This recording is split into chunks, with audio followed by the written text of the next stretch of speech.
This is One on One.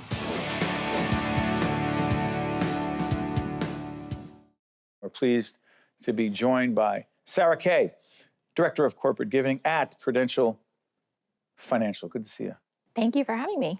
You know, there are a group of people, I believe we have 9 experts, 9 people committed to urban education all across this state, this nation. Prudential Financial committed to urban education, particularly in Newark, because?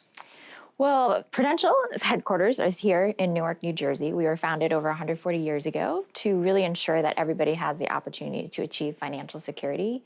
And that opportunity begins with making sure that people have the right skill sets and that they're connected to quality jobs. And that begins with having a high quality education. And so for us, we strongly believe that a high quality education system is really important for a thriving city, of which we believe that Newark will become. It's also very important that it helps create pathways for economic mobility for underserved populations. For example, a high quality education can set them on the right pathway to get into a really good college or a really good career, whichever they choose to do, if they have the right fundamental basic skill sets that they learned in the K through 12 education.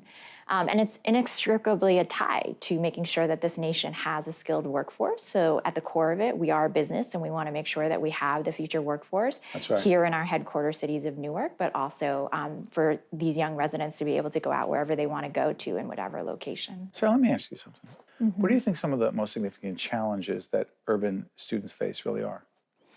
There's so many different challenges, like you mentioned, in terms of what urban students face. Here in Newark, you know, people live in different neighborhoods where their income level is very different, in addition to the types of resources and support. So even though it's so important that within the school building that there's good teachers, good principals, good curriculum, good community resources like arts education and sports, but at the same time, so much of what impacts a student is also outside of the school building. So what's happening at home, if they have food on their table, if they have safe passageways to the school building, do they have a good support network, whether it be their friends or their teachers or peers? And so there's so many different types of challenges that urban communities face because oftentimes many students are in a one-family home or they don't have their parents at home. They don't have the support system to help them with their homework. You know, I think in this day and age, especially in urban communities, we task our teachers and principals with a lot of responsibility of being the parent, the teacher, the friend, the supporter. Is it different? Excuse me for interrupting. You know, we're only a few miles away. We're taping in Newark, New Jersey.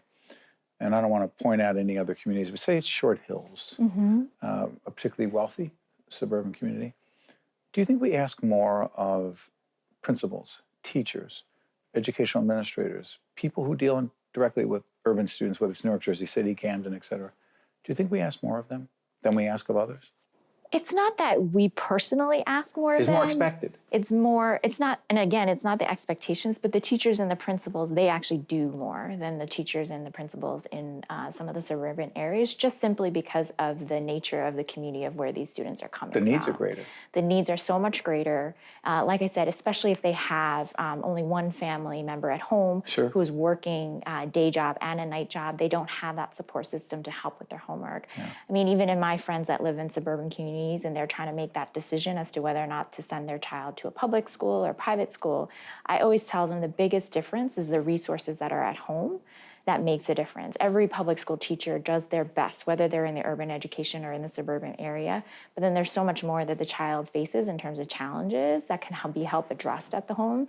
And if they just don't have that stable home environment or they just don't have the resources there, then there is that difference that teachers end up doing more. Sarah, help us understand something. At Prudential Financial, there's also a foundation very committed to the Prudential Foundation. Give me a couple of examples of exactly what Prudential is doing to help Newark school children in Newark schools. I can give you a couple of different ways. The ones that jump out, by the way, go on their website. We'll put it up to find out more. Go ahead. Thank you for that pitch. We have a lot of investments that we've made financially. We support every superintendent that has come in to help run this school district. We've worked with the parents.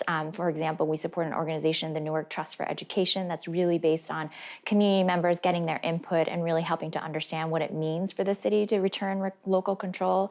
At the same time, we've made impact investments in creating cohesive communities, whether it be around charter school financing, Teachers Village. We were one of the leaders in that in providing financial investments. We invested over $65 million in that, but also really thought leadership in partnering with Ron Bates Group and then the architect. The developer. And just thinking about this concept of what does it mean to build this corridor where there are schools, there's teacher housing that's subsidized, and that there's retail space available. And so they don't necessarily feel like they are lacking in the resources and support. So we have a health clinic that's available there. We have a daycare center as well too. And so it's really making sure that the teachers feel like they have the resources to be successful. Do you think most Americans who do not live in urban areas understand the challenges that teachers as well as students and administrators in urban areas like Newark face? And does that matter? I think there are difference of opinions. I think some people who may either have grown up in the urban area or have work experience or personal experience in urban areas are a little bit more familiar with the challenges. Sure. I would say broadly, though, probably people misunderstand the challenges that students face in urban communities. Hey, why can't they get their test scores up? Exactly. Or why can't they finish their homework? Or what's going on with the teachers? My kid does. Exactly. And it's really about... I don't mean that because ours don't very often, but right? Yes.